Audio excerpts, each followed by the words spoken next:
Hello दोस्तों, the peripheral series के episode 7 के एक्सप्लेनेशन में आपका स्वागत है। अगर आपने इस सीरीज के पहले के एपिसोड का रिकैप नहीं देखा है तो उसका लिंक आपको डिस्क्रिप्शन में मिल जाएगा। एपिसोड 7 डू डैड की कहानी फ्लिन की मॉम एला फिशर के साथ शुरू होती दिखाई देती है, जिसमें एला की आई साइट जाने लगती हैं और उन्हें फिर से दिखाई देना बंद हो जाता है और वो डॉक्टर के पास जाने के लिए रीस से मदद मांगती हैं। वहीं पर बॉब उन दोनों को देख रहा होता है, जिसमें वो उनका पीछा भी करता है।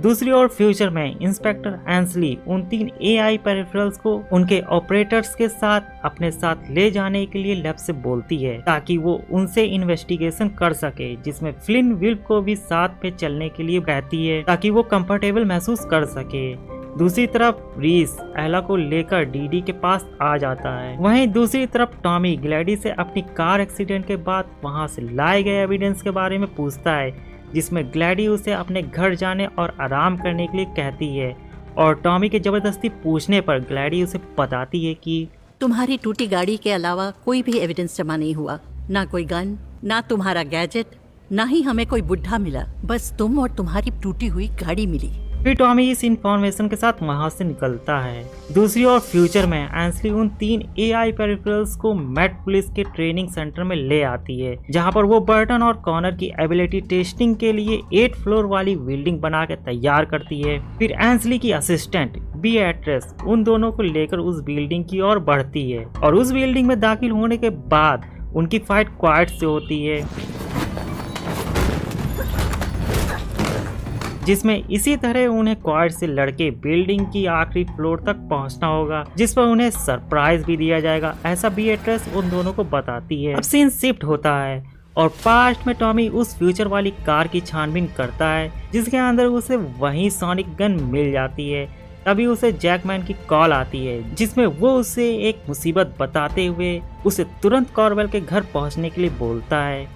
दूसरी ओर बॉब घायल बनके डीडी की क्लिनिक में आ जाता है, जिसमें वो रीस पर हमला करके उसे मार देता है। वहीं वो डीडी और एला को खामोश रह के वहाँ चुपचाप बैठने के लिए बोलता है। अब फ्यूचर में एंसली फ्लिन को बताती है कि टेक्सास की जंग में कॉनर और बर्टन लड़ने गए थे और बर्टन उस जंग के दौरान मारा गया था, जिसमें कॉनर अपाहिज फ्यूचर की टाइमलाइन में नहीं बल्कि पास्ट की टाइमलाइन में हुआ था। वहीं फ्लिन एंसली से अपना फ्यूचर भी पूछती है, जिसमें जैकपॉट की तबाही के चलते उसका फ्यूचर ज़्यादा क्लियर नहीं है। वहीं उसकी शादी टॉमी से हुई, जिसमें उसके 2 बच्चे भी हैं, ऐसा एंसली फ्लिन को बताती है। और वहीं एक दूसरे को अच्छे से जानने के लिए फ्लिन को उसके सवालों के जवाब देने होंगे, ऐसा एंसली फ्लिन से बोलती है। जहां दूसरी तरफ बर्टन और कॉनर क्वाड से फाइट करते हुए दिखाई देते हैं, जिसमें वो क्वाड को खत्म करके बिल्डिंग की छत पर पहुंच जाते हैं और बीएट्रेस से अपने सरप्राइज की मांग करते हैं, जिसमें उनमें आपस में लड़ना होगा और किसी एक के जिंदा रहने पर इस ट्रेनिंग को पूरा माना जाएगा, ऐसा बीएट्रेस उन्हें बताती है। और फिर क्या वो दोनों बीएट्रेस पर वार करते हैं, जिसमें बीएट्रेस बर्टन के पेरिफेरल्स को मार देती है और कॉनर को बिल्डिंग की छत से धक्का दे देती है और इस तरह वो दोनों उनके जरिए फ्लिन के साथ अपनी टाइमलाइन में वापस भेज दिए जाते हैं। दूसरी ओर टॉमी कॉर्वेल के घर आ जाता है, जहां पर वो मैरी को देखता है जो बॉब के जरिए मारी जा चुकी थी। फिर वो आगे बढ़ता है, जहां उसे जैकमैन कॉर्वेल से बातें करते हुए दिखाई देता है, जिसमें जैकमैन टॉमी को इन सब में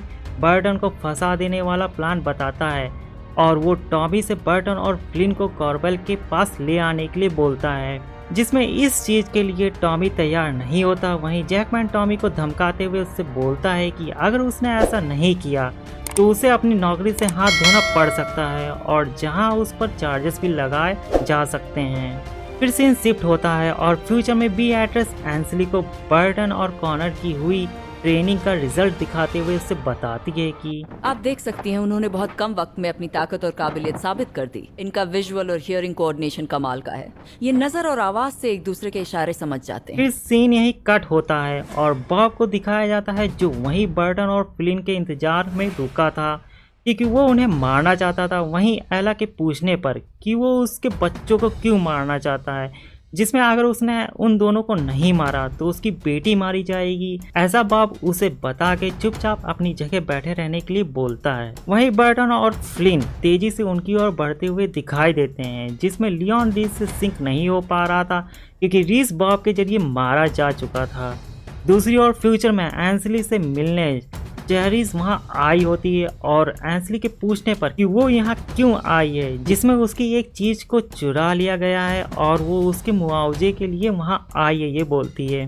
दूसरी तरफ एस और ओशियन फ्लिन के बैक्टीरियल इन्फेक्शन को लेकर पोर्ट लैंग्वेज में कुछ बातें कर रहे होते हैं, जिसमें लेव आके उनकी बातें सुन लेता है और वहीं लेव उन दोनों से काफी भड़का भी होता है, जिसमें वो उन्हें मारने की धमकी देते हुए उनका सीक्रेट पूछता है। वहीं एस चुपचाप रहती है, जिसमें लेव ओशियन को मारने जा ही रहा होता है।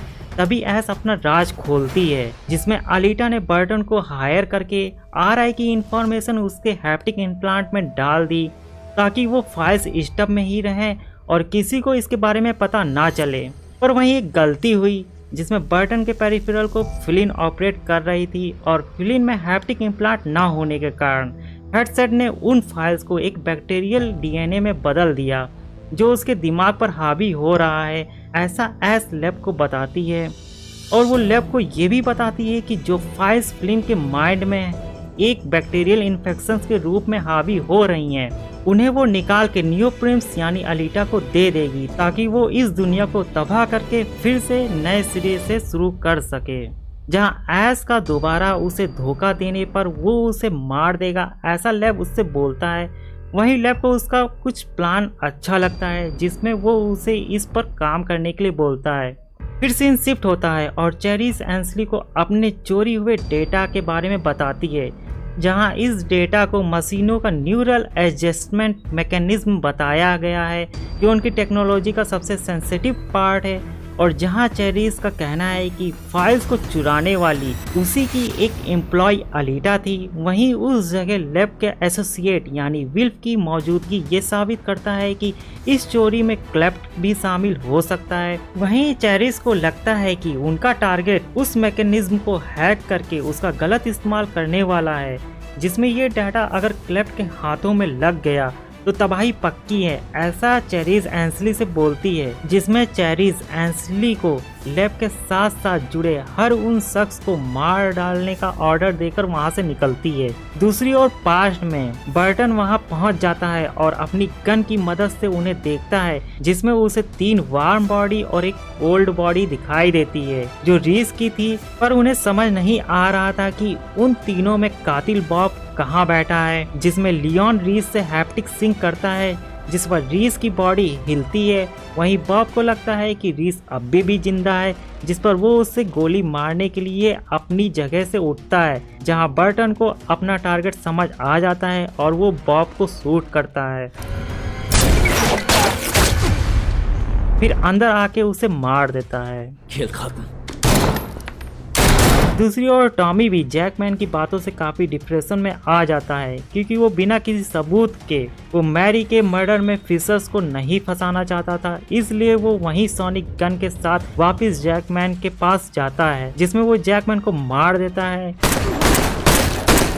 जिसे देखकर कॉर्बेल उससे काफी डर जाता है और उससे आपस में नेगोशिएशन कर लेने की बात करता है। पर टॉमी कॉर्बेल की बात नहीं सुनता, क्योंकि वो एक बुरा इंसान था। और फिर टॉमी सोनिक गन की मदद से कॉर्बेल को भी मार देता है। और इसी के साथ ये बेहतरीन एपिसोड यहीं पर एंड हो जाता है। अगले एपिसोड का लिंक आपको डिस्क्रिप्शन में मिल जाएगा। जब तक के लिए आपको ये एपिसोड कैसा लगा कमेंट करके अपनी राय मेरे साथ जरूर शेयर करें। साथ ही इस वीडियो को ज़्यादा से ज़्यादा लोगों में शेयर और लाइक करें। और मेरे इस चैनल रिकैपडी को कर लो सब्सक्राइब, साथ ही बेल आइकन को भी प्रेस कर देना ताकि मेरी अगले आने वाली वीडियो आप तक जल्द से जल्द पहुँचे। मिलते हैं नेक्स्ट वीडियो में। Thank you for watching.